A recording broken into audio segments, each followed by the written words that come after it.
Hi, this is Dr. Jacalyn Kerbeck, the President, Founder, and Chief Listening Officer here at our network at USA Global TV and Radio. Thank you so much for your loyalty. Thank you so much to all of our guests, to our team members, to our sponsors, and to all of our elevated listeners. Here at USA Global TV and Radio, we provide world-class education, entertainment, hope, and inspiration. We celebrate all of our team members, all of our guests, and all of our sponsors from around the world who come and lead their lives with their hearts to help other people walk into their greatness. If you'd like to be a guest on any of our shows, please go over to our website, usaglobaltv.com, and book your session. Please contact us at info@usaglobaltv.com and subscribe to our channel.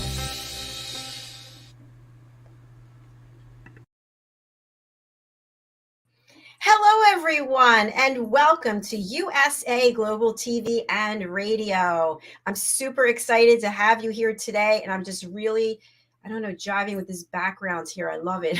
This is our new background. So our show today is the Film and Music Show, where we feature people from all over the world who are really sharing their heartfelt sentiment through their work. We call them Creative Hearts, which was actually founded by Dr. MADALENE Chan, who is the star of our show. Let's bring her out, and then we'll welcome our special guest, Rene. Hello, Dr. Chan. How are you? Hi, Dr. Jacalyn. I'm very well, thank you. I'm so excited it's been a while since I've been on the Film and Music Show, so I'm super excited about this one. Well, about all of them, but 2023. Definitely. Yes, right. For sure. Yes. So for people who are joining us for the first time, whether it's on the TV, radio, or podcast platform, I'd love for you to share a little bit about how music moves you, and you have a career in music, and so tell us more about that. Yes, thank you, Dr. Jacalyn.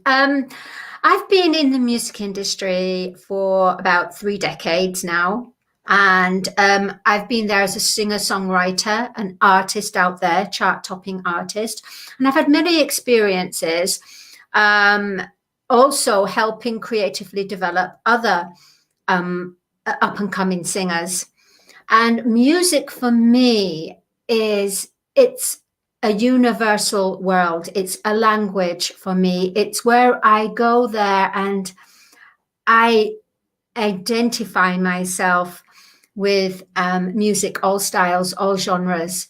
I'm a creative heart. It's all I've ever known. I have no idea how to survive in a logical and analytical world. I have no idea. Life is a balance. So I feel I'm here to help people to connect to their creativity, their heart, their voice. And that's what I do. So music to me is a universal language where anyone from all walks of life all communicate and emanate a hidden spoken language through vibration of sound, melody, and voice. Fantastic. Thank you so much, Dr. Chan. I really appreciate that. And just a couple more things I would love for you to share with our audience, the work you do as a vocal coach and how you really help people bring out some things maybe that have been pushed down for years. They didn't even realize it, but you are really a soul awakener, soul voice awakener. Tell us a little more about that. Yes, with a soul voice awakener is awakening our inner essence, our childlike essence, the voice that sometimes we as adults, we repress and we forget this child voice. So it's a combination of combining that inner world, inner voice with the external voice and joining them together, creating harmony. And there you will find, within there, you will find and discover who you really are. And you will find and discover your full potential of the whole scale of your voice, whether it's a speaking voice or whether it's singing voice. It's holistic style. It's a holistic, and I call it colors of the voice. And I affiliate with like nature and sounds. I work with sounds and vibrations and colors for the inner world, which is quite childlike essence, and the outer world. Of course, I work with scales, arpeggios, breathing techniques, music technicalities. So it's important to now bridge the gap and bring them both together. And that's what I do. I'm a soul voice awakener. And you do it so well. Thank you for sharing that. Absolutely beautiful. So I'm going to bring out our guest, Rene, and maybe you can walk us through some of the warm-up exercises that you have your students do. Wouldn't that be fun? It would be fun, actually. You're always surprising me. I know. What can I say? I never know where I'm going to come up with things. But our guest has been on our platform before. I have to say he is a dear friend of one of our team members, Janetta Barry. And I was really feeling a connection with Rene when he was on the show. And I thought, I sensed that there's something here for us to collaborate on. And as you know, we had a meeting with Rene, and we actually found some projects that we're going to be working on. And I just love how it starts to evolve around the world. The three of us are in different places, and yet we're going to be collaborating on at least 2, if not 3 or more things. So that's how this thing happens when we put ourselves out there in service to other people. So Rene has a beautiful last name that I cannot pronounce, and I'm not going to disrespect him by saying it incorrectly. So when he gets out here, he'll tell us how to say his name. But he is a singer, songwriter. He's joining us from Africa, where interestingly enough, Jeanette is there. We have a number of people who are there, and I just am so thrilled that we have that beautiful country represented here. He is a Lifeline Durban ambassador. We're going to have him talk a little bit more about that. Let's welcome to the program, Rene. Woo! Hello. Hi, welcome, Rene. Hello, how are you? Great. Tell us how to say your last name. Yeah.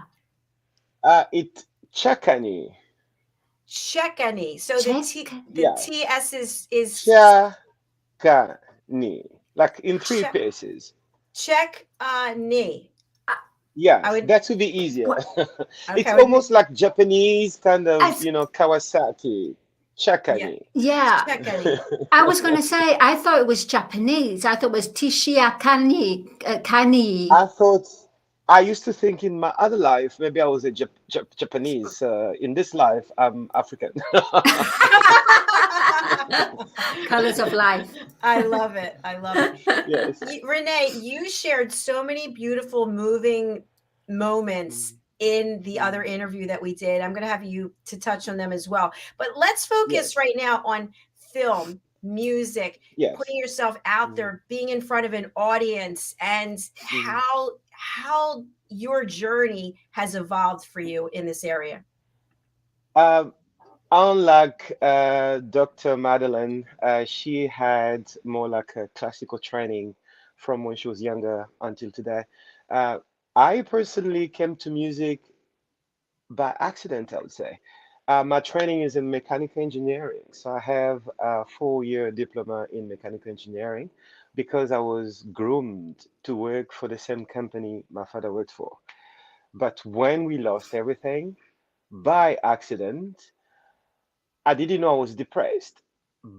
I stumbled into writing lyrics or poetry, and I felt so free and relieved, and I could travel through times as I was writing. So a neighbor of mine, to whom I trusted with my creativity, he took one of my poems and published it under his name. And I felt like I lost my first child. And the friends who knew my work were aware of that, but they said, you don't need to worry about that. How about you starting publishing all that you've written? Because if one of your work can be published, that means all that you've written potentially can be published. But as time went by, at the choir, and I know Madeleine might relate to this, at the choir, I wasn't considered a good singer. And I found out later because when the choir would sing, I would hear the missing melody. So I would use my inner child or the childhood voice to sing what was missing in the choir. To the choir conductor, I was missing the song. So, So I was kicked out of the choir. So my friends say to me, a song, it literally poetry on a melody. Why don't you sing your own lyrics? And then that's where everything started. What Wow, an that amazing story. absolutely. Yeah. It's amazing in the way that sometimes it takes something to happen in your life that triggers you Mm, to then go, that's it. mm, I'm gonna just do this by myself now, because yes. Mm, it does feel like when somebody takes something from you, from your creative, it feels like mm. they've taken something of your baby, because it's your baby, Definitely. right? That's Yeah. what I wanted to say. That's like your child's brain. And I remember at a time in the Congo, there were the regime of former rebels. So it was military regime. Rule of law doesn't work. I didn't have any backup or backing to take them to court. So the easier option was, how can you do like quote unquote what other people might call like alchemy of the situation. How would you, rather than fight them to court, how can you see life through that death, that the first death of your child? How can you see a stream of eternal life into that? And I had to believe it. And I believed my friend. And actually, what my friends did were, because I couldn't play an instrument back then, so they found a guitarist and they started paying him to come to work with me so we can compose music. It's like they were sent my way to support that first birth of the career. And that's actually the story. That's how René Tshiakanyi, the musician, was born. Wow.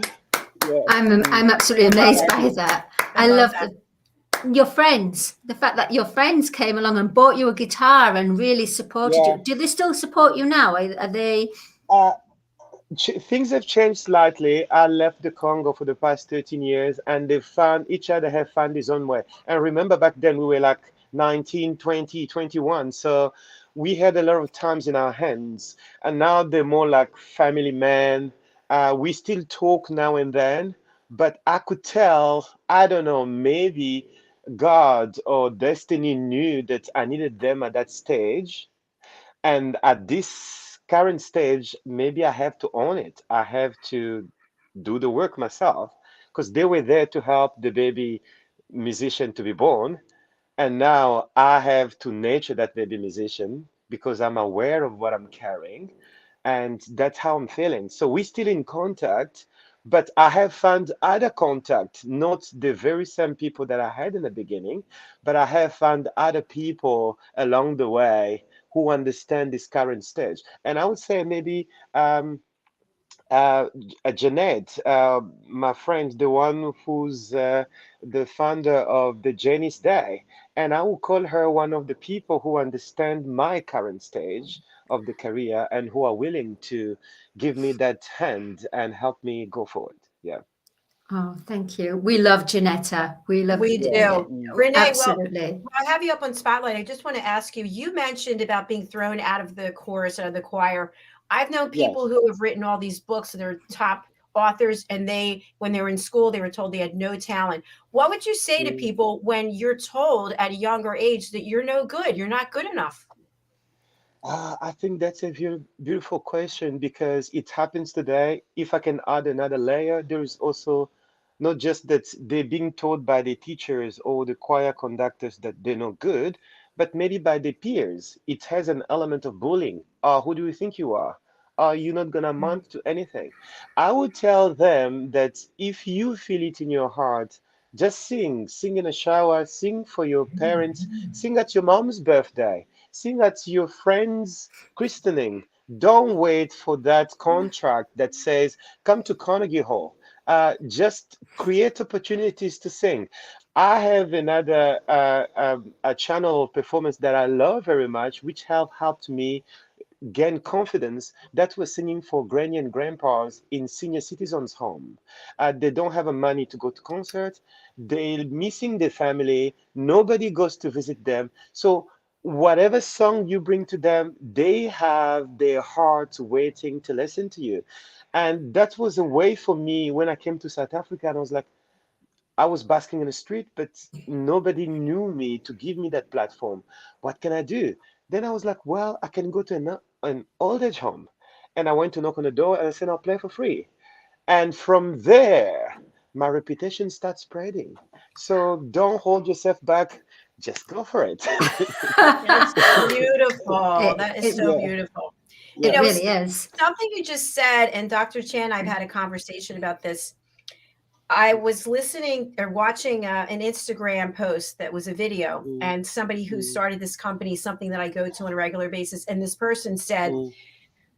never give anything away for free. And I know the three of us have all given things away for free Yeah. because it would be Mm, very difficult to prove your worth otherwise. So you just shared a story where you mm, doing something from the heart. How do mm, you, as a creative and also as a business person, because you have to mm. have some business Yes. sense, how do you walk that line of when to charge and when not to? Um, Guess what? There's somebody I will give my I will say thank you for this stage of my career. Maybe one day, if everything's fine, she might be also our guest. She's an author, she's a business owner, she's a motivator, she's a philanthropist, she's the founder of the Robin Hood Foundation here in South Africa. I think by working with her, her name is Cindy Norkert. I think by working with her, your question brings a point because after COVID, because I was so broke and I had no money, she called me to say, Rene, tell me, how much did you make last month? And guess what? I'm sorry, God forgive me. I lied to her. I told her the number that wasn't true because I was so embarrassed that she looks so highly of me. She sees so much in me. And if I had to give her that figure, she'd be like disappointed. So I lied to her. But then she said, that's fine. How about we double up that number? And I went home and I was like, she must be crazy. This is Durban. This is Africa. Nobody pays for art. Nobody cares for musicians.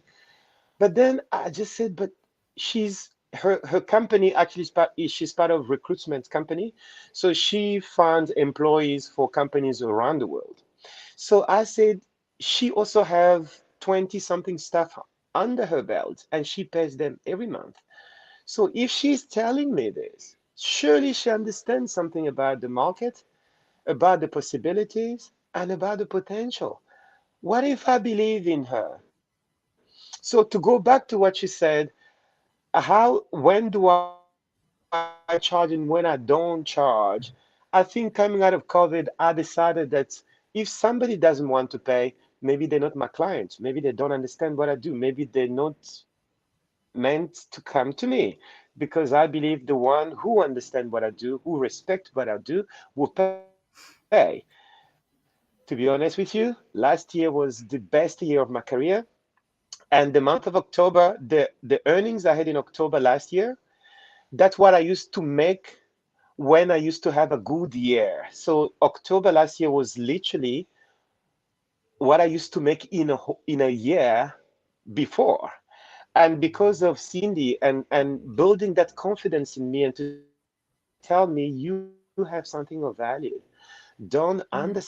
And I had to believe her. And I had to say, well, let me just trust her. I don't know. She looks crazy, but what if she's right? And bum bum, now I'm on your show and I can't wait to collaborate with you. That is I love that. incredible story, and the fact that it's Yeah, amazing you yeah. found this woman, this philanthropist, Mm, believed in you. She sensed something from you, some, and thank goodness that you did say that number. Otherwise, if you would have said a lesser number and she was going to double it, you'd But be I want to comment on a couple of things that you said, Renee. I think that many times okay. we we think that other people think we're supposed to be making a certain amount of money. So we automatically go into imposter syndrome. I know I've had this since I left corporate. I made a lot of money when I was in corporate. Mm, And now it's like every dollar is hard earned standing here, hour after hour. But I think Mm, to myself, like, I just hired an accountant and I thought, mm, wow, I don't really want him to know what I'm making because it's not what I used to be making. And I just started off with this yes. whole story. Hey, I just want to let you know that I'm not Mm, making, like, who cares? Who really cares?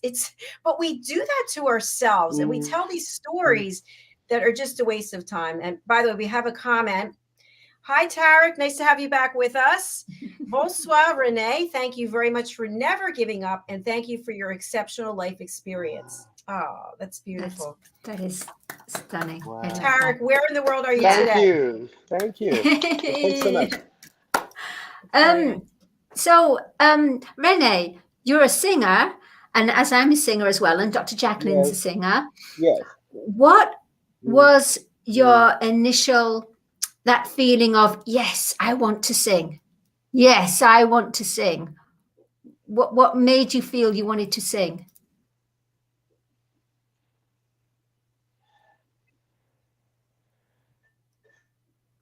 Well, from the beginning, I looked at my life. I think this thing is in us, but unlike environment, I look at the UK culture and I look at the USA culture.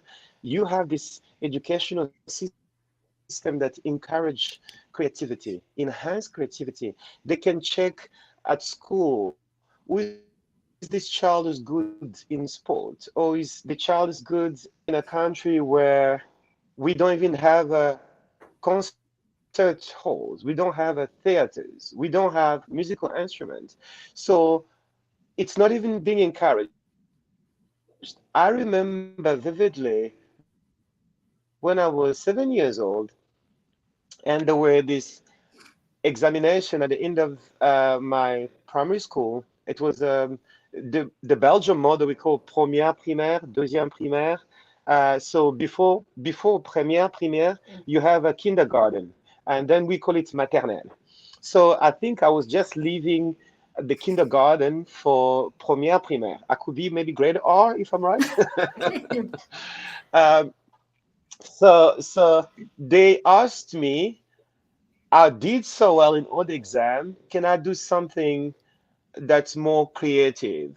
Can I say a poem? Can I read a book? I said no, I'll sing a song.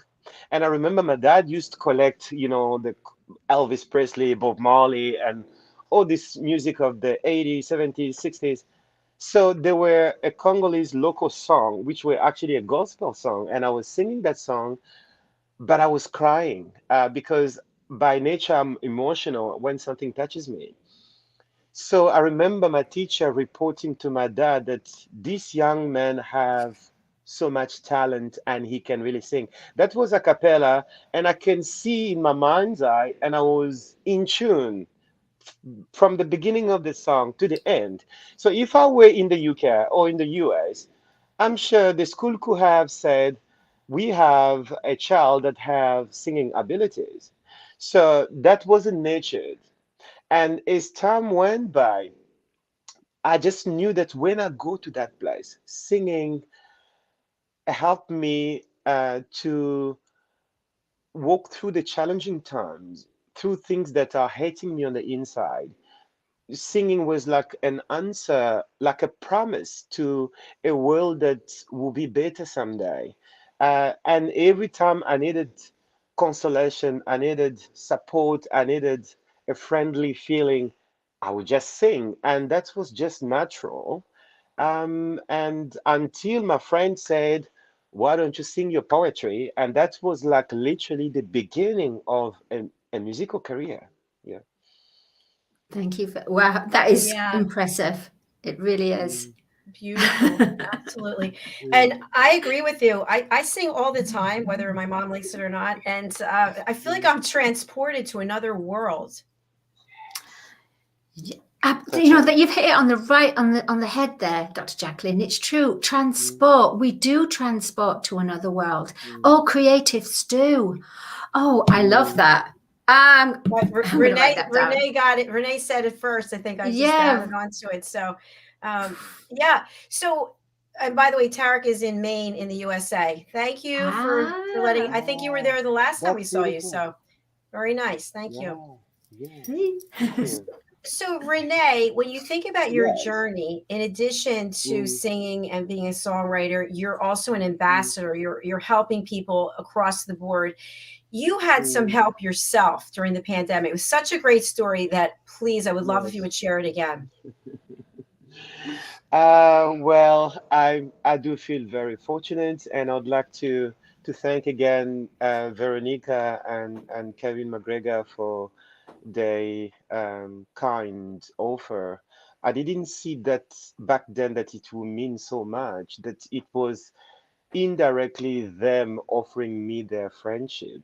Um, and the resistance I had was because I didn't know them. I saw them a couple of times to my coming to my gigs, so there were not affinity. And so during the pandemic, uh, things were like falling apart, like one thing after another. I just couldn't understand. First of all, February, I lost my baby brother unexpectedly. It was like he was in the hospital for a week and then he was gone. Then I saw these messages that he left me and he wanted me to sing him a song. So I just couldn't put my mind on. And the breaking part of my heart was I knew I couldn't travel to the DRC to attend the funeral and to meet other family members for closure. That also was weighing on me.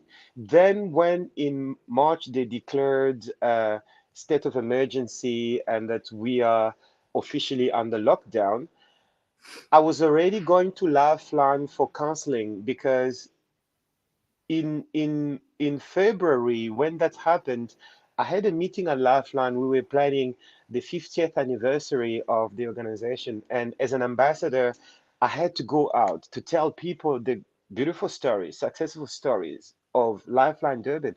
But as I came into the meeting, the director, because we so open and honest with each other, and I think the director felt it, and she said, Rene, something's not right. What are you hiding from me? And I wanted to go left and right. She said, no, you need to tell me something's not right. And I said, I just lost my baby brother unexpectedly. And she came and gave me a hug and she said, I could see you need counseling. You're grieving. You need somebody to stand with you, especially that she said you can't attend the funeral. You will need counseling definitely. So we passed that phase. That was like March, and then I was like, well, in South Africa, the government said it was 21 days of national shutdown. So I was like, maybe this, I will look at it as a holiday, time for me to recover, to reflect, to journal, to think of my brother, the good memories.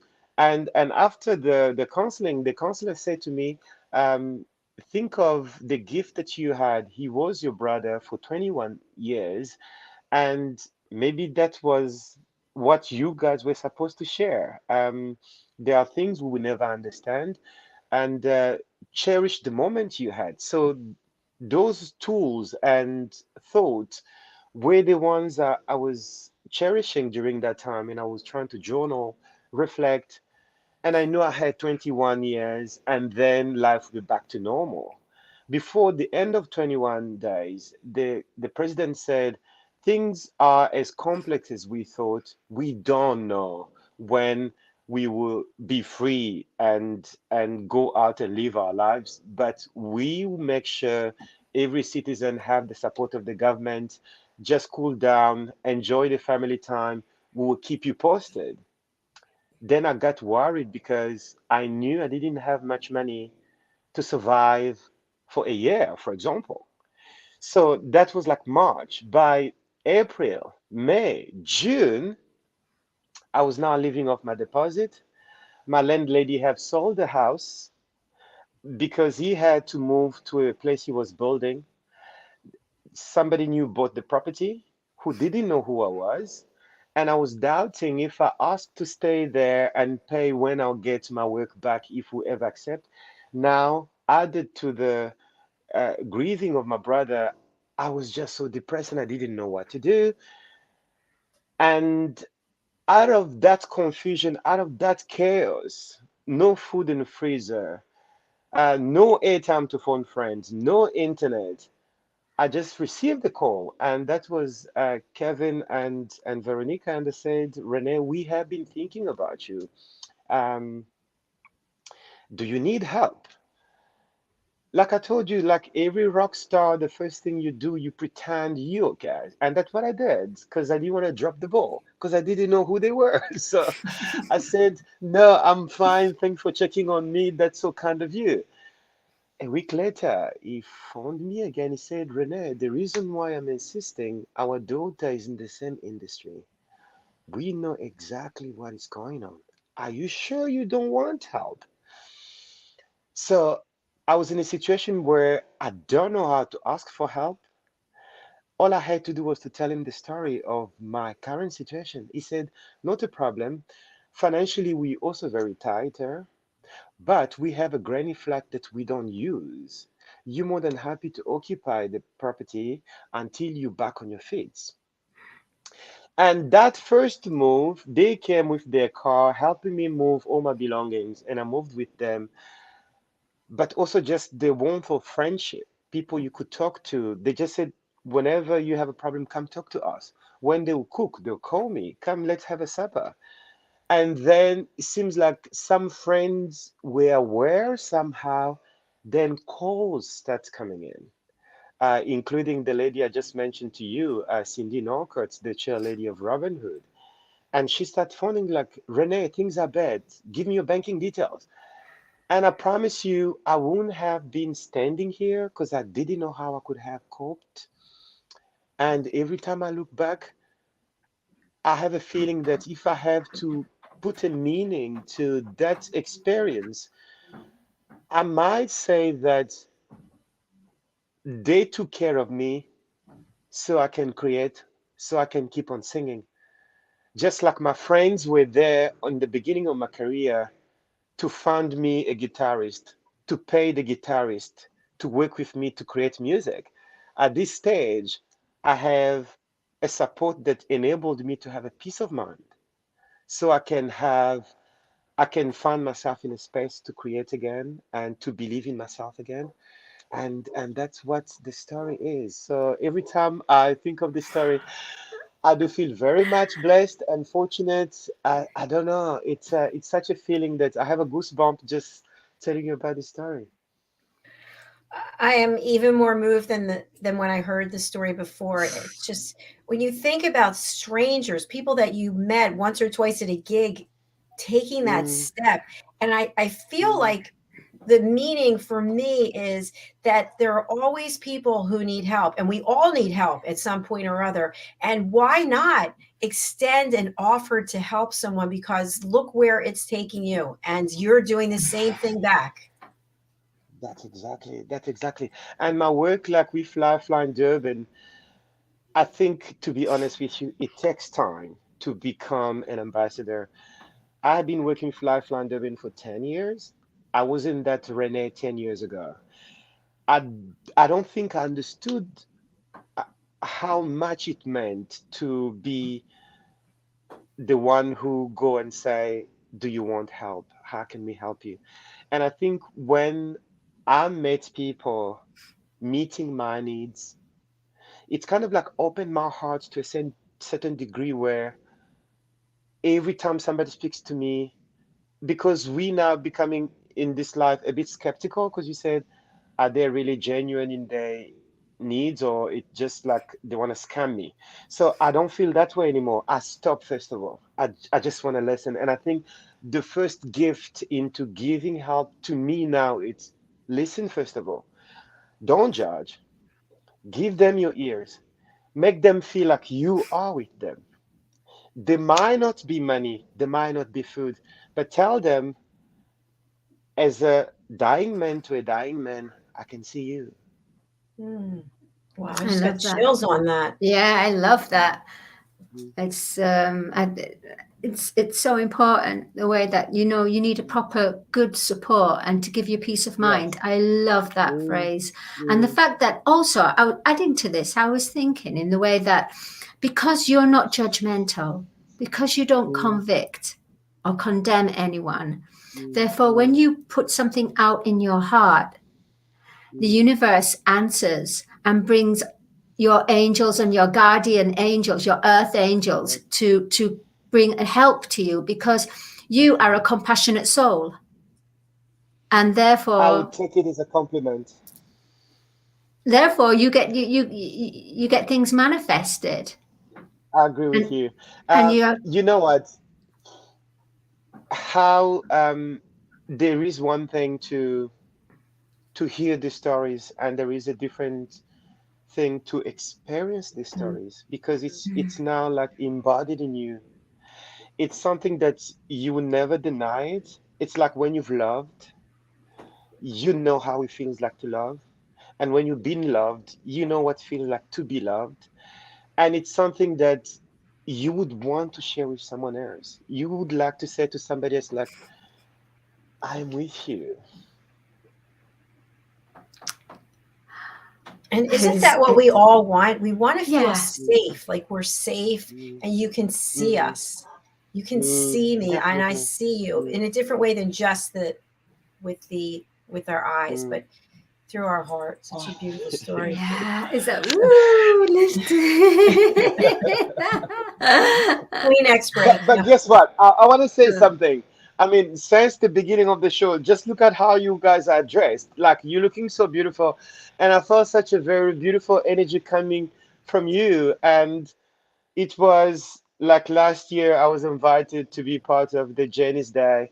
Look, this beautiful friendship that we've built, and I think these are the blessings that the universe keep on sending, because when I see what you do, like Jacalyn, I do watch you almost every day. You on the air like from morning to night. And I look at us like, this lady, I'm on, can't you have a break? You know, but I don't mean this in a disrespectful way. But you being there, just look at how the energy you spreading in the world. This is giving. You're Yes. talking about nutrition. I've been watching you today talking about nutrition. Oh, thank you. I was sick. I mean, last year I was sick. I was touring and I had indigestion because I have a nutrition problem. I don't understand when to eat, when not to eat. For example, when I perform, the adrenaline pumps up. So I forgot to eat. So I'm not hungry. Then by the time you finish the thing, you feel like you're hungry, but it's 10 p.m. But Mm. that's not the right time to eat. And I had to relearn my body's rhythm. You and the guest talking about nutrition today, you had no idea how much I've learned. And but then when I look at what you're doing, I say to myself, she like I don't say underperform or overperform, because it's not about competition, but you actually challenges me. Like, you give so much of yourself and you always there from morning to night, like, lifestyle show, and then UK culture show. I saw that yesterday. And then so I was like, Rene, you underperforming? Come on. Can't you Yeah. see Jacqueline? I, Renee, I absolutely agree with you. Honestly, Yes, if there's going to yeah, be a Guinness Book of Records, and I did say this to Dr. yes, Jacqueline, Dr. yes. Jacqueline with USA Global TV and Radio, with her being a presenter, presenting all these shows, will be qualified. Oh, Can we give her an Definitely. applause, please? I think she Yeah, deserves this. absolutely. Bravo! She thank needs an you. award. Thank you. So She thank needs, you. This Yeah, is you need an award. You need you an need an award. award. this is an Yeah. award enough. Thank you. I really appreciate you seeing me, and this is how Mm, I spend a lot of my time. And as you know, as yeah, performers, there's so much work that mm, goes into before you're actually on the stage and or the screen, yeah, and that's what I spend so mm, much of my time doing. But I want to share just a mm, quick story because of what you said. So everyone knows I yes. go to Solid Core. That's where I work out. It's a Mm, class. It's a company. And anyway, there's mm, 14 benches. Gonna be 14 people in there, and I'm not a paid mm, spokesperson, just saying that again. And I always wear gloves because it's strength training on this machine and there's some cardio, but I always have weightlifting gloves. And yesterday I was so between one show after another back to back, and I have 10 minutes to mm, get in the car and drive there, and I forgot my gloves. So I was walking around the shopping center where it is. mm, I warm up for 10 minutes and I thought, I don't have any gloves. I can't do it without mm. the gloves because I'm hauling so much weight, and I'm Yeah. afraid my hands are going to slip, right? So Yeah. I was Yes. I was talking myself off a ledge. And so I got in there, and there was a woman I've seen a few times, and she said, "I'm so happy you're here. I told my husband 4:30. She's there every time, 4:30. You are inspiring me." And I said, "Listen, I just want to let you know, I wear these Wow. gloves and I don't have the gloves. So today I'm Mm, not going to be able to stand out and inspire anyone." wow. And then I said to Mm, myself, why am I telling myself this? I'm talking myself into wow. it. And she's like, no, you've got Mm, it. So guess what? I did almost more than I've mm, ever done without the gloves. wow. We come up with Bravo. these, we Fantastic. tell ourselves these things. Yes. That's my point. We Mm, tell ourselves we're not good enough. We can't do Yeah. it. We need a crutch. Yeah.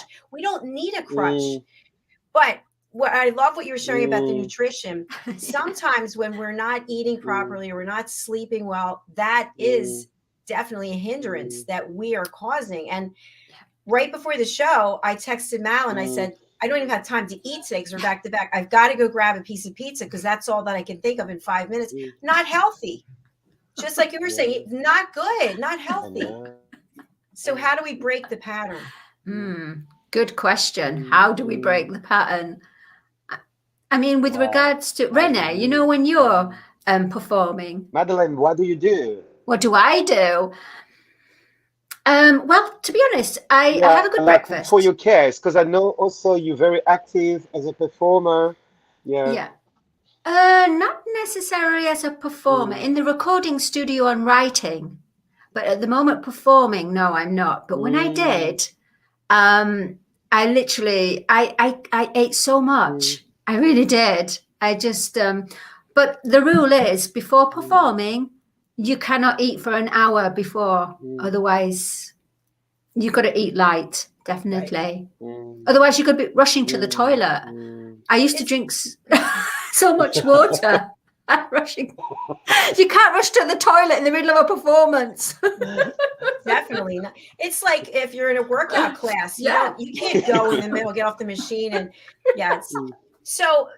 But I think that we're yes. bringing up some really important points that even though I'm here in the States, Madeline's in the UK, you're in Africa, Mm, we're all the same. mm, We're Yeah. all mm, experiencing the same things. mm, mm. Yeah, I Definitely, agree. definitely. Yeah. Mm, Um, wow. Rene, I wanted to ask Yes. for any Yeah. advice for any young Mm, aspiring musicians or artists or mm, singers, what mm. advice would you like to give to them, to those? Um, for somebody aspiring to be a musician, I mean, you know what? There was a years ago I used to say I don't want to give advices because I could be hardcore and not today's life. People lack some comfort. The way I process my career, the way I view myself, and maybe they can see themselves through me. That's why I would like to give maybe a slight story. When I came to South Africa, I was thinking I might work as a mechanical engineer, but you might have known that South Africa have a protectionist policies, so they don't give job to foreigners. Um, you have to be really like in these special fields where there are no competition per se, and you have to be employed from your home country. So when I came to South Africa, I had like three songs, and it hold the same chord. It was G, D, C, maybe an E minor, and I'll play that same thing. And I remember when I was fired from my other job, I worked my first job as a gardener, and I don't say being a gardener is a bad job, but in South Africa, they treat you like you less than a human being. And I was angered one day and I challenged my boss and he fired me and he said, "You are a foreigner and I'm helping you. And now you start complaining. Now your job is over." I thought it was a joke. So because there wasn't a contract, there wasn't a written agreement, so he could fire me as he wanted to. That's when a part of me said, in the meantime, before you get another job, you've seen in the movies people sitting on the wayside with a guitar, opening the guitar case, playing, and people will throw coins in the case as a buskers. So if you can make some money a day, you might survive the challenging times. So now, as you said, what advice can I give to an aspiring musician? my career had stages. At that time was desperation, was survival, was how can I have food today? How can I contribute to my rent? Because we were sharing a flat with my brothers. So I just went in there to say, I'll do this so I can solve this problem. I've never considered myself as somebody who could have a career. Now, as time went by, you meet good people. They reflect your light in you. They build your confidence. You feel like, wow, I can go back to school and study guitar. I can study piano. I can study saxophone. I can live off music. So 5, 6 years down the line, I start studying music. That's when another side of music understanding came to me. I started reading about musical biographies, the story of artists. What does it mean to be a musician? What does it mean to have a career? And I had the space to think in those terms rather than survival. And through that, I have a different network, my music teachers and other music colleagues. And then from there, I have to develop the discipline. I was like, well, in the beginning, because it was survival, maybe people felt sorry for me. Now I can see that this career is competitive. Everybody's wanting for a gig. And when you do a gig, you're only good as your last gig. How can I be relevant? Then the discipline of practice, get to know my voice range, get to know my voice as a writer, what is my message, and then get to know my audience. And then I realized you can't be good for everybody. Some people will say, I like you. Some people like, I like hip hop. You're not my kind of musician. And then it's okay because we are different. Just like some love jazz, some love blues, some love country, some love hip hop. So going into the industry to say everybody will love me, it's like being almost like a recipe for heartbreak. Find your voice as a singer, find your voice as a songwriter, and then people will resonate with that message of yours. They will see themselves in you. So that is advice to aspiring musician. I didn't know how to advise properly, and I thought I'd tell you my journey as a musician, and maybe you could find clues, and then maybe make up your own mind. So that's what I thought I said. Remarkable, Well said. remarkable wisdom, Fantastic. Thank you. wisdom beyond, and the fact that you experience the two spectrums, musician Yes. where you actually went to study, but even before Mm, that, the hardship, mm, survival, busking, survival. Mm, the so you having that two spectrums, then put that into your music, expressing. You can bring and express your message to many people from different walks to of many life people. who are wanting to Definitely. be musician or And singer that's why songwriter. I cherish my Yeah. audience so much because as a busker, it's not really wasn't just money I wanted. I just wanted people to notice me that somebody's Mm. playing because some people are just rushing. You Yeah. know, you in London, look at the subway, how great talents are there. Everybody's just rushing. And then you wonder, do they even see me? And if you're not stronger on the inside, it might affect your self-esteem and you might stop. So, but for me, I could have stopped if I was in the Congo. Because in the Congo, first of all, I come from a family where they ashamed to have a son as a musician because it's like you a beggar. We coming from mining background, financial background. So the dream for me was to be a mechanical engineer and be an executive in the company. So it wasn't encouraged to be a musician. And that's why my journey in South Africa, I love it so much because I didn't have to please mom. I didn't have to please dad or my father's friends or my friends from school. I was free. I was in the street. Nobody knew me. I would stand there. I would scream. I would make mistakes. Cute, how liberating. and and Yeah. guess what? Guess what? I think now, because now I've made myself a home in South Africa, and there are people who like a family now. Now I'm quite like cautious of how am I portraying myself?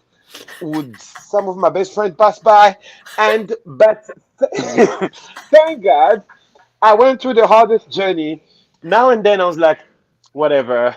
But now and then you say like, well, I don't want to shame them because I have friends who have friends, and they might say, I saw your friends basking.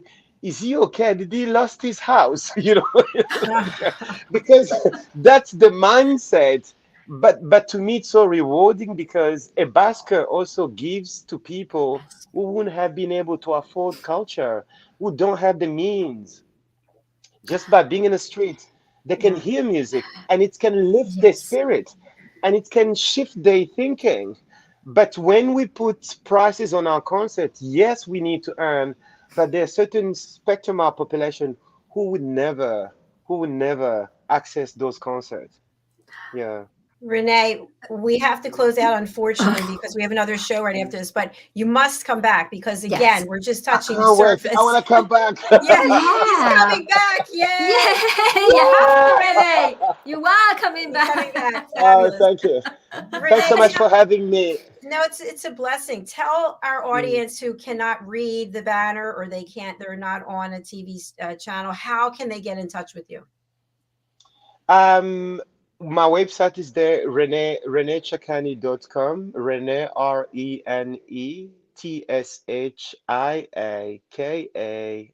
ReneTshiakanyi.com.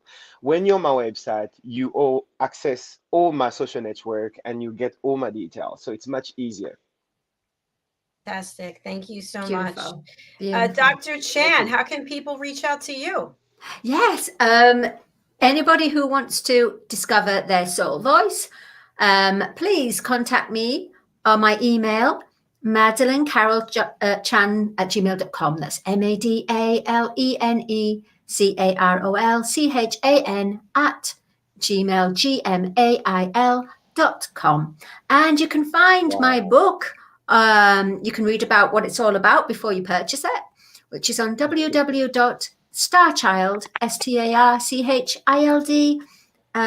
hyphen universe, UNIVERSE.com. And I am so looking forward to receiving you. Thank you so much, Dr. Chan. And I'd love Thank you, everyone Dr. Jacalyn. You're welcome. This is Dr. Chan's beautiful book, Star Childs. Wow. Look at that cover. Isn't that Wow. magnificent? The illustrations are so vivid.